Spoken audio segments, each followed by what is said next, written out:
Olá pessoal, sejam bem-vindos a mais uma das nossas aulas à distância. E como vocês já podem bem ver aí no vídeo de hoje, a gente vai trabalhar com a nossa disciplina de filosofia, onde a gente vai dar um prosseguimento, àquela temática que a gente vem trabalhando, onde a gente falou sobre a ideia do liberalismo clássico, a gente também falou sobre a ideia do liberalismo contemporâneo, e na aula de hoje a gente vai trabalhar com a ideia das teorias socialistas, beleza? E aí, para a gente começar a nossa aula, eu recomendo que vocês peguem o caderno de vocês para vocês começarem a fazer suas anotações, tudo bem? Então vamos lá, gente. Seguinte, toda vez que a gente for falar sobre as teorias socialistas, obrigatoriamente, a gente tem que pensar no contexto dos séculos XVIII e o século XIX, tá? Especificamente, a gente tem que pensar no fim do século XVIII e início do século XIX. E por que a gente tem que pensar em relação a esse período, tá? O que tem nesse período que a gente vai começar a discutir, que a gente vai começar a pensar sobre o surgimento dessas teorias socialistas? Eu explico para vocês, tá? Primeiro, vamos lembrar o que acontece no fim do século XVIII, tá? O fim do século XVIII, ou o século XVIII como um todo, quando a gente vai falar dele, a gente geralmente aponta que ele é o século das luzes.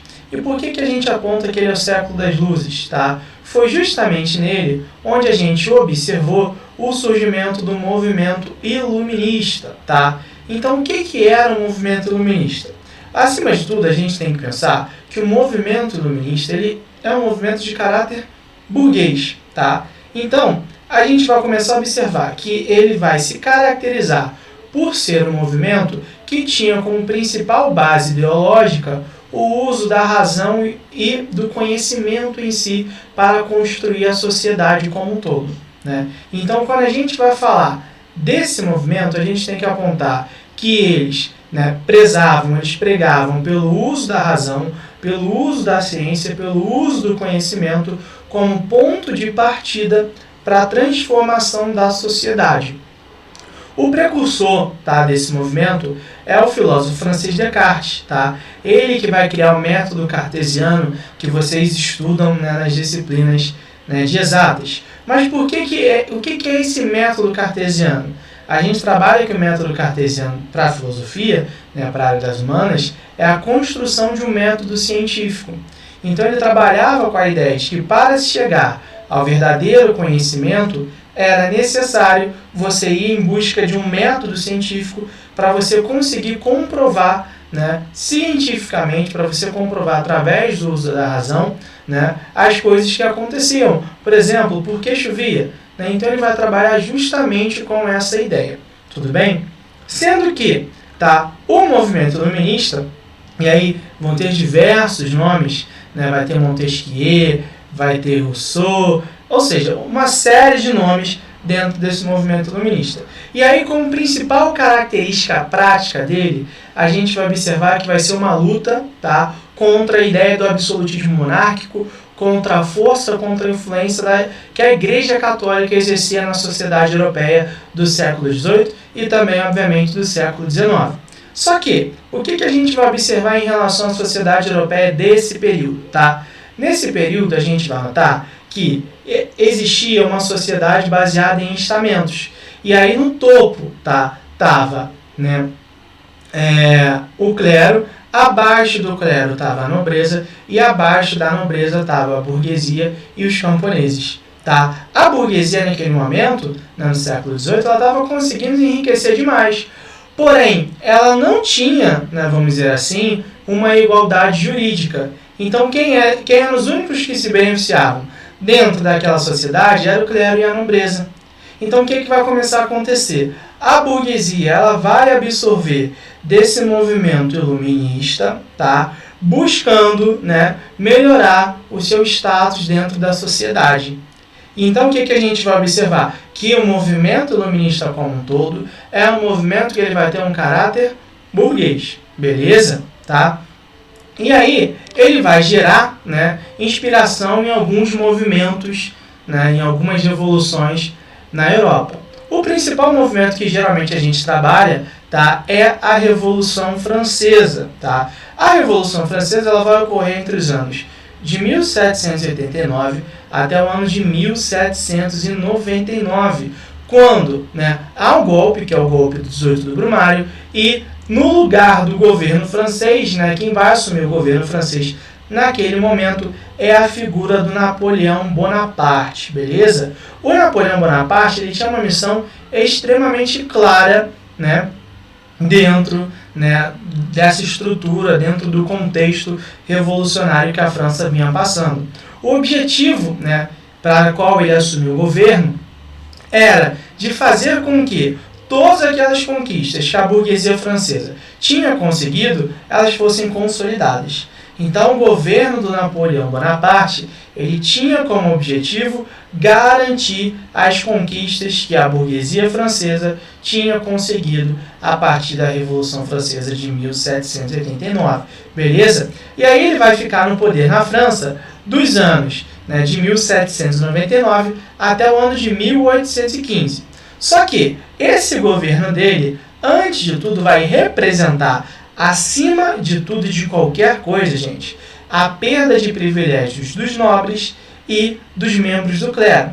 Então, a partir do momento que há a Revolução Francesa, a partir do momento em que há o governo de Napoleão Bonaparte, isso vai demonstrar claramente uma perda dos privilégios, não só da nobreza, mas também de membros do clero. E aí, quando o governo dele cai lá em 1815, como eu falei, né, que vai durar de 1799 até 1815, isso vai representar para o contexto, obviamente, francês, mas também para o contexto da Europa, uma luta entre restauradores e liberais. Como assim uma luta entre restauradores e liberais? Vamos lá então o seguinte, tá? Os liberais eram os defensores do movimento iluminista, tá? Então, liberais, quando a gente fala de liberais, a gente está falando dos representantes do movimento iluminista. Agora, quando a gente está falando de restauradores, a gente está obrigatoriamente falando de todos aqueles que perderam os privilégios a partir do momento em que, ocorreu a Revolução Francesa de 1789. Beleza? E aí, quando Napoleão cai, esses restauradores, eles encontram ou enxergam uma possibilidade, tá, de conseguirem, né, retornar ao poder e, acima de tudo, conseguir reconstruir todo aquele privilégio que eles tinham. O grande ponto é, beleza, Lucas, o que isso tem a ver, né, com as teorias socialistas, que é o tema da nossa aula? Tem uma coisa bem básica que a gente tem que pensar em relação a todas essas coisas. E é o seguinte, nem restauradores, nem liberais, eles encontravam ou buscavam, né, fazer ou tomar medidas que fossem beneficiar ou que fossem, né, diminuir um pouco a exploração em relação à classe proletariada. Então, dentro dessa grande discussão entre restauradores e liberais, a classe proletariada não tinha nenhum representante. Consequentemente, né, começa a surgir cada vez mais um desejo, uma busca dessa classe tentar, né, conquistar, né, melhores condições de vida, melhores condições de trabalho, ou seja, eles conquistarem direitos acima de tudo. Então é justamente isso que a gente vai começar a observar em relação à classe dos trabalhadores, em relação à classe do proletariado. Tudo bem? Beleza até aqui? Vamos seguindo.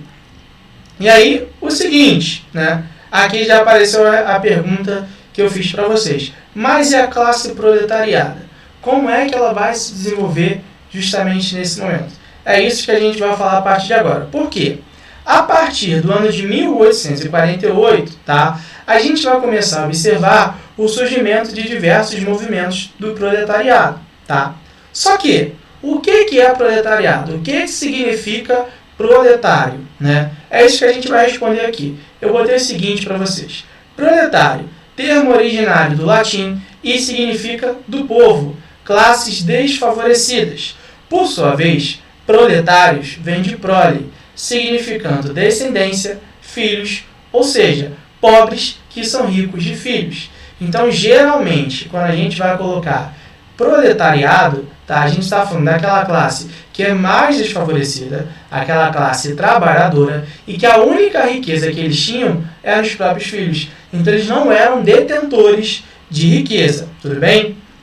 E aí, né, o que a gente vai observar? Que aquele movimento, né, liberal, aquele movimento iluminista, que vendeu uma ideia através da Revolução Francesa, através da Revolução Industrial, né, de diminuição das desigualdades, né, de desenvolvimento social, né, esses movimentos eles foram apenas ilusórios, né, pelo menos para a classe proletariada. Né, eles não enxergaram, ou eles não viram na prática acontecer, né, uma redução das desigualdades, um aumento do desenvolvimento econômico. Logo, se eles não conseguirem enxergar isso, né, na prática, a gente vai começar a notar que eles vão começar a se organizar, tá, através de diversos movimentos que vão surgir no continente europeu, basicamente. Tá? E por que eu estou colocando isso? Se a gente for analisar a realidade da classe operária, né, pós-revolução industrial, a gente vai observar que a jornada de trabalho era de cerca de 16 a 18 horas por dia, né, que não havia um salário mínimo, não havia descanso semanal remunerado, crianças e mulheres trabalhavam, inclusive, por salários menores. Então, assim, as condições de vida e as condições de trabalho do operariado europeu, né, entraram num declínio extremamente gigantesco após a Revolução Industrial. Logo, por conta de toda essa situação que eu trabalhei, que eu falei aqui com vocês, começam a surgir esses movimentos, começam a surgir o que a gente vai chamar das ideologias socialistas, tá? Ideologias que vão contestar o que já estava, né, a teoria que vai contestar todas aquelas ideologias vigentes à época. E aí, quando a gente trabalha com ideologias vigentes à época, basicamente a gente está falando do liberalismo clássico, né, que é resumido, né, que a gente pode especificar em liberalismo econômico e no liberalismo político. Quais são essas teorias, essas ideologias socialistas que vão surgir? Tá? Geralmente a gente fala do socialismo utópico, a gente fala também do socialismo científico, do socialismo libertário, né? Muitos chamam de socialismo libertário, mas para se referir à ideia do anarquismo. Então vocês podem ouvir ou anarquismo ou socialismo libertário. Tá? Eu não gosto desse termo. Anarquismo é uma coisa e para mim socialismo é outra. Então a gente não pode, pelo menos para mim, né, associar o socialismo libertário ao anarquismo. Tá? E por fim também existe a ideia do socialismo cristão. Tá? Na aula de hoje a gente não vai trabalhar com esses quatro. Nessa aula a gente vai trabalhar com o socialismo utópico e com o socialismo científico, tudo bem? E aí, o primeiro que a gente vai falar aqui é a ideia do socialismo utópico, tá? Por que a gente chama de socialismo utópico? Antes de tudo, tá? Esse termo utópico ele é utilizado num tom pejorativo, tá? Principalmente a partir do surgimento do socialismo científico. Por que a gente coloca isso? E aí a explicação está justamente aqui no slide, onde eu coloquei o seguinte: pelo fato desses socialistas não reconhecerem o antagonismo da classe burguesa. Eles, inclusive, defendiam e acreditavam em uma integração em busca da transformação. Então, eles entendiam que a classe burguesa não era antagônica à classe proletária e, acima de tudo, defendia que dentro do movimento de transformação estrutural, dentro do movimento de transformação da sociedade, da realidade na qual era vigente, deveria ter uma integração entre as classes. Tá? Então esse termo ele começou a ser utilizado, o socialismo utópico, justamente como uma crítica, né, a essa ideia de uma integração da sociedade para transformar a realidade. Tá? Por quê? Os socialistas científicos, que é a ideia do marxismo, eles entendem que havia uma luta de classes, que havia um antagonismo. E dessa forma não era possível de maneira alguma, né, existir uma integração entre as classes dessa sociedade. Beleza? E aí o primeiro teórico do socialismo utópico que a gente vai trabalhar aqui é o Robert Owen, que ele é inglês, tá? Ele, dentro da teoria, né, ele afirmava que o trabalhador gerava uma riqueza que era extorquida dele, né? Então ele coloca que os trabalhadores eles eram geradores de riqueza, porém eles não enxergavam, eles não viam chegando até ele essa riqueza que eles produziam. Por quê? Ela, antes de chegar nesses trabalhadores, ela era extorquida. E aí, qual é a solução que ele encontra, então, né, dentro da teoria, na qual ele acredita que vai resolver o problema dessa extorsão, né, da riqueza que o trabalhador produzia? Para ele, era importante organizar colônias cooperativas sem propriedade privada. Então, ele está defendendo a ideia, dentro da teoria dele, de que para resolver o problema, né, da exploração do trabalhador, das péssimas condições de vida, das péssimas condições de trabalho, deveria se organizar cooperativas, tá? Colônias cooperativas, onde dentro dessas colônias não haveria nenhuma propriedade privada. Então não haveria diferenciação entre os moradores de lá, tá? Geralmente, o que a gente vai colocar? Que quando ele defende essa teoria, essas colônias, tá, cooperativas, basicamente, tá, só vão apresentar melhores condições de alojamento, melhores condições de vida no geral, uma maior higiene, essas coisas como um todo. Então, os críticos da teoria do Owen, por conta, né, dessa criação de colônias com melhor alojamento, com uma melhor higiene apenas, vão defender que, na realidade, o Owen ele era nada mais, nada menos que um filântropo, né, paternalista.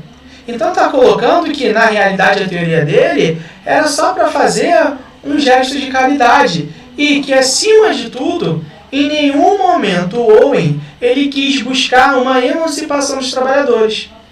Então, para ele vem para esses críticos, eles vêm falar o seguinte, ó, na realidade o Owen ele quer continuar explorando todo mundo. Porém, ele quer que todo mundo esteja debaixo das asinhas dele, né, para ele continuar fazendo tudo o que ele faz. Só que, né, com uma capa, né, na qual ele passa uma imagem, né, um pouco mais agradável, uma imagem de menos exploração. Então os críticos do Owen falam o seguinte, ó, ele é nada mais, nada menos que um filântropo paternalista. Em nenhum momento ele quer a emancipação da classe trabalhadora em si. Beleza? Então a teoria do Owen fala isso aqui pra gente. Agora, a gente vai falar também da teoria do Saint-Simon, tá? Saint-Simon ele é francês e aí ele vai apontar, ele vai defender a ideia de que era necessário melhorar a sorte da classe mais pobre. E aí como que ele defende, né, a ideia de que iria mudar, né, a sorte dessa classe mais pobre? Ele vai defender, dentro da teoria dele, a organização de uma sociedade industrial gerida por produtores. Então, quem seriam esses produtores para o Saint-Simon? Tá? É isso que a gente tem que pensar. Ele então defende a transformação, uma criação de uma sociedade industrial, mas dentro dessa sociedade industrial, né, seria, né, teria como gestores, vamos colocar assim, a figura dos produtores. Esses produtores que o Saint-Simon fala para a gente são nada mais, nada menos que os próprios operários, né, os banqueiros, os artistas, os sábios e os empresários. Então ele vai colocar que essa sociedade ela tem que ser gerida por todos que produzem. E aí isso inclui os operários. Então ele está colocando aí que se criasse uma sociedade baseada nessa ideia justamente, isso facilitaria para melhorar as condições de vida dessa classe proletária, dessa classe trabalhadora. Ele, né, vai ser, vamos dizer assim, talvez o único desses socialistas utópicos a perceber que existia uma luta de classes dentro da sociedade. Porém, reparem só, a teoria do Saint-Simon não passa, né, da existência da luta de classes. Ele percebe que existe uma luta de classes, porém ele vai além daquilo? Não. Então ele vai receber críticas por isso. Tá? E aí, quando se coloca que uma sociedade gerida por produtores, incluindo os operários, isso não significa que os operários eles teriam melhores condições, porque por estarem nessa classe, né, gestora dessa sociedade industrial. Não. Ele não apresentou nenhuma outra solução para além disso. Beleza, vamos construir uma sociedade, né, gerida pelos produtores. E aí, como isso vai funcionar efetivamente? ele não passou dessa parte da teoria. Então, Saint-Simon, ele também vai ser bastante questionado, ele também vai ser bastante criticado, justamente por essa ideia que ele vai defender, né, dentro, né, desses teóricos, né, do socialismo utópico. Beleza? Vamos para o nosso último pensador do socialismo utópico, que é a figura do Charles Fourier, que ele também é um francês, tá? O Fourier, ele vai falar o seguinte pra gente, tá? Que o homem, ele vai ser bom por natureza, mas a cobiça vai ser um empecilho para a efetivação deste estado de natureza, tá? E aí, aqui deixando claro, nada dessas frases que eu coloquei aí, tá? São frases, né, integrais desses autores. Foram frases que eu coloquei para, né, resumir a teoria de cada um deles, beleza? E aí, então, o que ele vai defender, no geral, né, no pensamento dele? De que o homem é um ser bom por natureza, mas a cobiça vai ser um empecilho para a efetivação desse estado de natureza. Logo, se a cobiça é um empecilho para a efetivação desse estado de natureza, a gente vai observar, antes e acima de tudo, que ele vai defender a criação dos falancérios, tá? Esses falancérios, eles serão nada mais, nada menos que uma forma de uma comunidade, de uma organização social também, que buscasse melhores condições, que buscasse a adesão das mais variadas classes da sociedade. Então, a teoria dos falancérios, né, a criação, né, e o surgimento dos falancérios vai, né, se aproximar muito da ideia que o Owen ele vai trabalhar também. E aí repara, o Fourier ele também é um outro autor que não vai defender de fato a emancipação do trabalhador, não. Ele não vai defender uma mudança radical, uma transformação radical da sociedade, não. Em nenhum momento ele vai fazer isso. Nenhum dos autores vai fazer. Não à toa, o Fourier ele defende o respeito às heranças. Ele fala, né, que dentro da sociedade, né, sempre vai existir a desigualdade. Então, assim, ele em nenhum momento buscou uma transformação da realidade social como um todo. Não à toa, né, Fourier, Saint-Simon e o Owen, eles vão ser extremamente criticados, né? E aí eles vão ser extremamente criticados, tá? Quando a gente vai observar que vão surgir as figuras do Marx e do Engels, tá? Que vão criar a ideia do socialismo científico. O Marx e o Engels, eles vão falar, né, que todos esses teóricos, né, eles eram importantes para uma conscientização da sociedade como um todo, para uma conscientização da classe operária, mas que eles não poderiam ser utilizados para uma transformação social, porque em nenhum momento eles defenderam isso dentro das teorias deles. Logo, se eles não servem para transformação social, só para conscientização, qual é o problema desses teóricos? É isso que eles vão apontar. Para Marx e para o Engels, todos esses teóricos do socialismo utópico, eles vão seguir, né, cada um vai seguir algo dessas características aqui. Porque para eles, essas teorias elas poderiam ser paternalistas, conservadoras ou moralistas. Como assim? Paternalistas é quando essas teorias entendiam que os trabalhadores eram pobres coitados, né, e que o burguês queria, né, resolver o problema dessa crise dos trabalhadores, né? Então, teoria paternalista, tá? Para Marx e para o Engels, as teorias paternalistas eram as teorias na qual entendiam que os trabalhadores eram pobres coitados e quem iria fazer a transformação da sociedade não eram os trabalhadores, mas algum representante de uma classe intelectual responsável por isso, tá? Então, era justamente isso. Agora, teoria conservadora, tá? As teorias conservadoras eram aquelas teorias que não buscavam uma emancipação da classe trabalhadora. Então, ela pode se associar diretamente a essa teoria paternalista que a gente falou ali em cima, tá? E, por fim, existe a teoria moralista. As teorias moralistas é aquelas teorias que acreditavam que um exemplo de sucesso poderia fazer com que isso se tornasse um exemplo geral para uma transformação da realidade social. O Marx e o Engels falam o seguinte, beleza, se uma colônia, uma cooperativa ou um falanstério deu certo, não significa que isso pode ser um exemplo para uma transformação da sociedade. Então eles fazem uma série de críticas, tá, a essas teorias que eles consideram que são teorias que nunca vão acontecer, que não há possibilidade de elas darem certo. Para isso, eles vão buscar a criação de uma teoria socialista, né, na qual ela segue parâmetros, métodos, vamos colocar assim, científicos, né, que tem uma metodologia de construção dessa teoria na questão prática como um todo. Tá? Daí vem a ideia do socialismo científico, ou o que a gente pode chamar também hoje em dia da ideia do marxismo, beleza? Dentro do marxismo ou do socialismo científico, o Marx e o Engels eles vão entender a seguinte ideia, de que o homem, o ser individual, tá, sempre constrói a sua história e existência de forma grupal, ou seja, dentro de uma sociedade. Então, o homem ele sempre constrói a sua existência dentro da sociedade.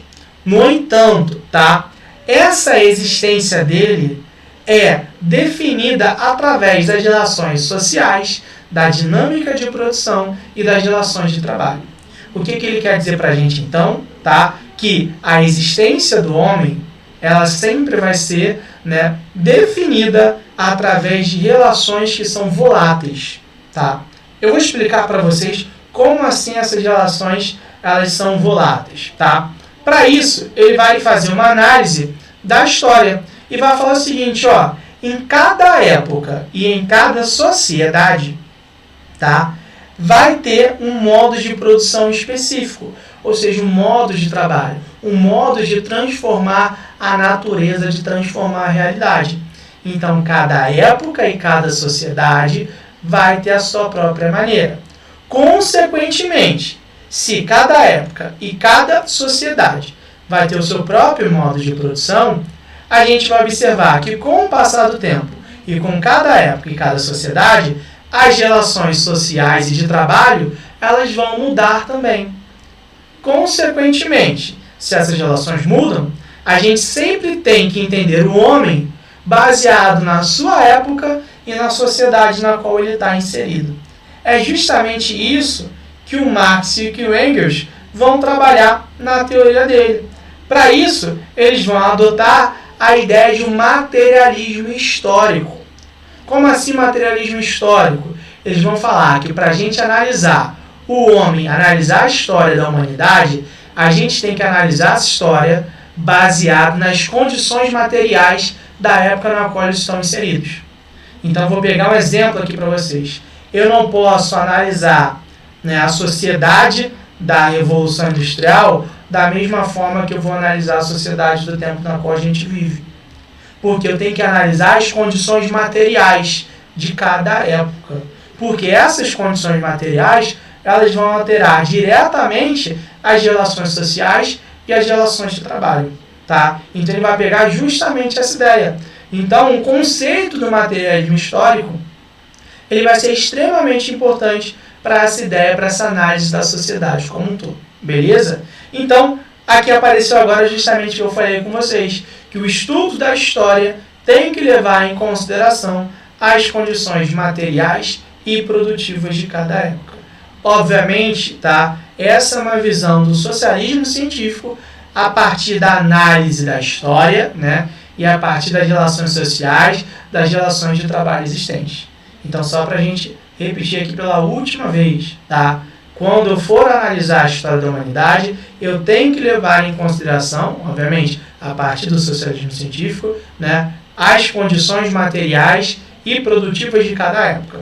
Porque só assim eu vou conseguir analisar corretamente as relações sociais e as relações de trabalho existentes em cada um desses períodos. Eu não posso colocar que o período do século XXI é igual ao do século XIX. Seria um erro, tá? Um erro metodológico. Beleza, gente? Então, prosseguindo, vamos lá. E aí, né, o Marx e o Engels, eles tiveram como ponto de partida dos seus estudos a sociedade capitalista industrial, tá? Dentro dessa sociedade, o que eles observaram? Que existia a figura do possuidor dos meios de produção e existia, tá, também os possuidores da força de trabalho. Dentro dessa relação na qual existia, na qual eles trabalhavam, tá, tinha uma ideia de que os possuidores da força de trabalho, eles vendiam a sua força de trabalho para o possuidor dos meios de produção, que, em troca, pagava um salário, tá? Então, o que eles estão colocando para a gente é que na sociedade capitalista industrial existia uma relação de interdependência, tá? Onde o dono dos meios de produção dependia dos donos da força de trabalho e os donos da força de trabalho dependiam, tá, do dono dos meios de produção. Então é uma relação de interdependência.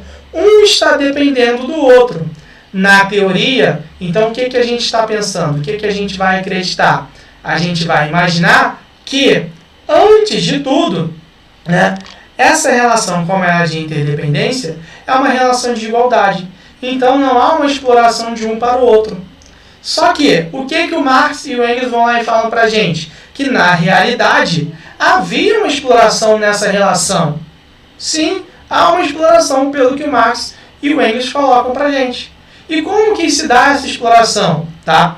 Essa exploração ela vai se dar através do que o Marx e o Engels vão colocar, que é a teoria, que é a ideia da mais-valia, que a gente vai explicar justamente aqui o que seria essa ideia, né, da mais-valia como um todo. Então é o seguinte, eles vêm e colocam aqui para a gente que existia, né, os donos do meio de produção e existia o dono da força de trabalho. Eles vão fazer e assinar um contrato de trabalho, né? E aí, vai lá, olha a assinatura aparecendo ali, assinou o contrato de trabalho. Nesse contrato de trabalho, o que a gente vai observar? Como está colocado ali, existe uma jornada diária de 8 horas, a jornada semanal vai ser de 40, tá? E a jornada mensal vai ser de 160 horas. Consequentemente, né, a gente está colocando aqui, né, por dia, 8 horas, aí pela semana vão trabalhar 5 dias, né, e a jornada mensal vai ser 160, ou seja, vão trabalhar 20 dias de 30 no mês, tá? Colocando dessa forma. O salário desse indivíduo vai ser de R$ 1.200. Só que, vamos colocar o seguinte, o que o Marx vai e coloca pra gente, tá? Ele vai colocar pra gente que esse processo, né, de contrato de trabalho, ele vai ser replicado N vezes, tá? Ou seja, vai ter um funcionário, vai ter 2 funcionários, vai ter 3 funcionários, por aí vai, tá? Então, para ele, esse contrato de trabalho, o processo, né, de contratação vai ser replicado N vezes. Por que vai ser replicado N vezes? Porque quando a gente sai da sociedade pré-industrial e a gente entra na sociedade industrial, a gente vai observar que, obviamente, né, de diferença existe a indústria, existe a fábrica. Então, existe uma propriedade privada onde há uma produção em larga escala, né, numa quantidade muito maior da que era produzida anteriormente, né, na sociedade pré-industrial. Consequentemente, o que a gente vai notar? Que esse processo produtivo ele vai ser fragmentado. Ou seja, a gente vai notar que na etapa 1 vai ter o trabalhador N1, na etapa 2 vai ter o trabalhador N2, na etapa 3 vai ter o trabalhador N3, na 4 N4, né, quase não sai, na 5 vai ter o N5, tá? Porque ele está dividindo todo esse processo produtivo em etapas. Então é necessário de que cada etapa tenha um trabalhador específico para aquilo ali. Então o que a gente está notando a partir desse momento? A gente está notando que, tá, a partir da Revolução Industrial, o trabalhador ele deixa de ser um trabalhador qualificado e passa e se transforma em um trabalhador especializado, beleza? Ou seja, um trabalhador que ele só vai saber fazer o que a função dele exige. Coisa que antes ele sabia fazer todo o processo produtivo. Então, a partir desse momento, a gente vai chegar, a gente vai observar e vai trabalhar com a ideia de que o trabalhador ele passa a ser um ser alienado. porque ele não vai saber o real valor do seu trabalho. E por conta disso, o Marx vem lá e fala o seguinte, ó, que o empregador, né, o dono dos meios de produção, ele vai utilizar isso para explorar, né, os trabalhadores. Como assim ele vai utilizar isso para explorar os trabalhadores? É o seguinte, né, vamos colocar aqui dentro da teoria que o Marx coloca, tá? Então, aqui está o trabalhador, é esse trabalhador, 8 horas, 40 horas, 160 horas mensais, tá? Com salário de 1.200. Se a gente pegar, tá, a remuneração dele, um exemplo, obviamente, tá, gente? Baseado no que o Marx coloca. Se a gente pegar a remuneração dele após 160 horas no mês, ele vai receber R$ 1.200. E a gente vai pegar esse salário e vai dividir pelas 160 horas. A gente vai chegar no valor de que o salário dele é R$ 7,50, tá, por hora de trabalho. Então, a cada hora que ele trabalha, tá, ele está recebendo R$ 7,50. Só que, né, o Marx ele vai lá e coloca o seguinte, ó, que a riqueza que ele produz no fim de um mês é muito maior que o salário que ele recebe. Né? Então, vamos supor que após as 160 horas do mês de trabalho, ele vai receber R$10.000. Ele vai produzir R$10.000, perdão, tá? Então, a riqueza que ele produz é R$10.000. Logo, ele produz a cada hora de trabalho uma riqueza de R$ 62,50. O que o Marx está colocando? Ó, ele produz R$ 62 por hora de trabalho, mas a cada hora ele só está ganhando R$ 7,50. Então, há uma diferença muito grande. O Marx vem e coloca isso. Essa diferença, o Marx está colocando, né, que o patrão, que o dono dos meios de produção, está, né, lucrando em cima do trabalho do seu funcionário. Tá?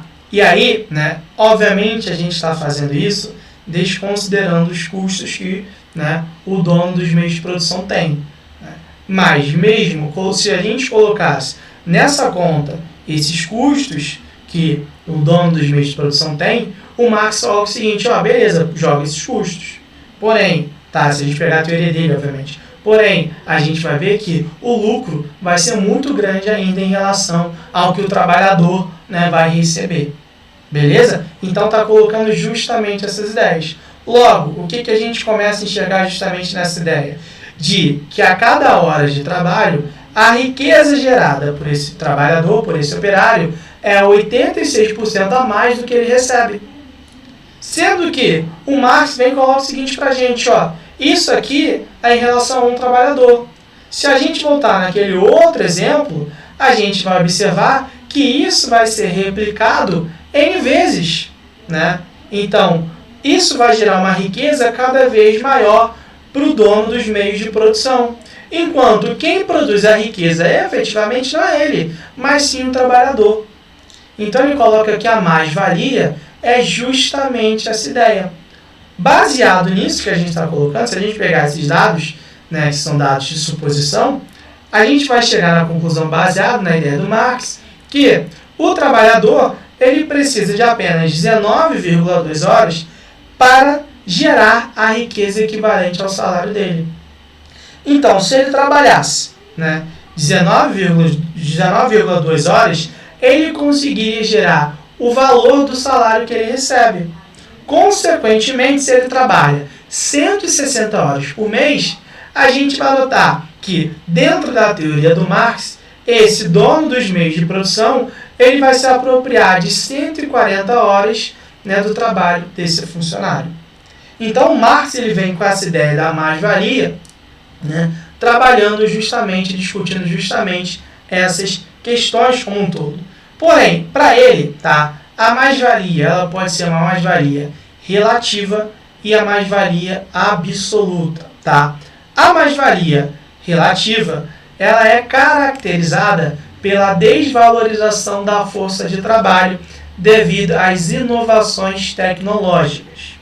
Já a mais-valia absoluta ela é caracterizada pelo aumento constante da jornada de trabalho sem a alteração do salário recebido.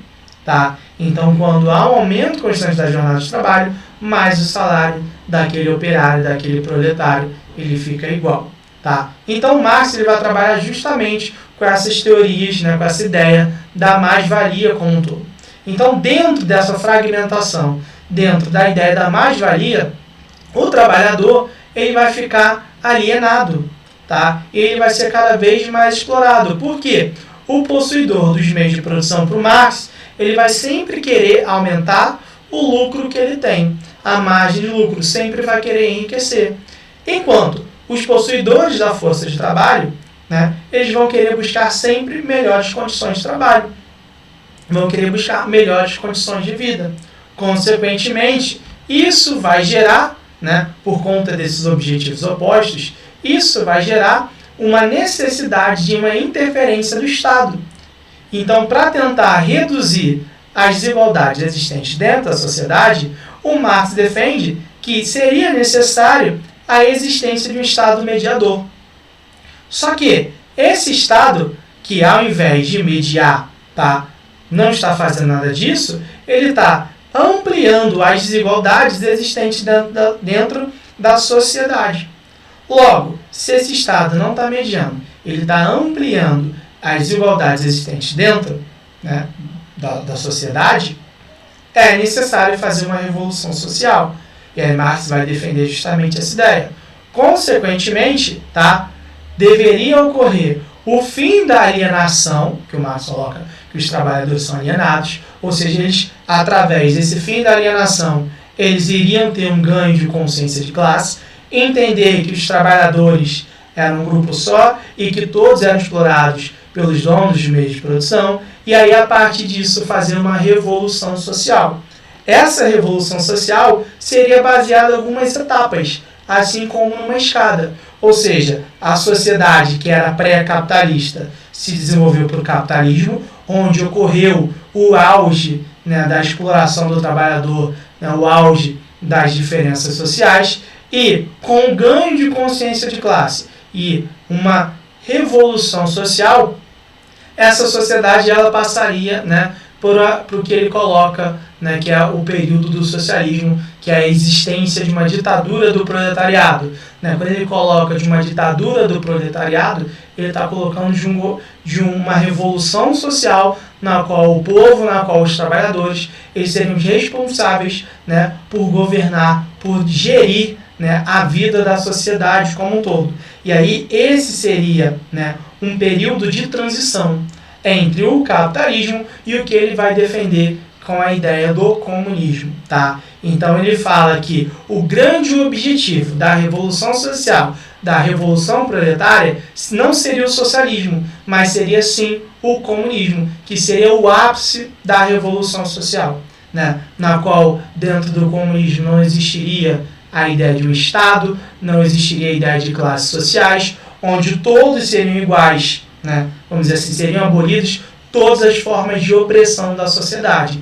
Então, esse seria o estágio máximo, né, dessa teoria do socialismo científico. Tá? Fato que a gente nunca chegou na história da sociedade. Por mais que, né, se chame alguns países, algumas nações comunistas, tá? Isso nunca existiu na história da humanidade como um todo. Tá? Então, o Marx ele vai defender justamente essa teoria. Beleza? Deu para entender o que a gente falou hoje, que a gente trabalhou hoje, gente? Tá? Então, né, hoje a gente trabalhou justamente com essas ideias das teorias socialistas, tá? Tanto do socialismo utópico quanto do socialismo científico, beleza? Tá? Então a gente vai encerrando nossa aula por aqui, tá? Não deixem, né, de fazer as anotações de vocês e a gente se vê na próxima semana. Valeu, gente? Um abraço para todo mundo. Tchau, tchau.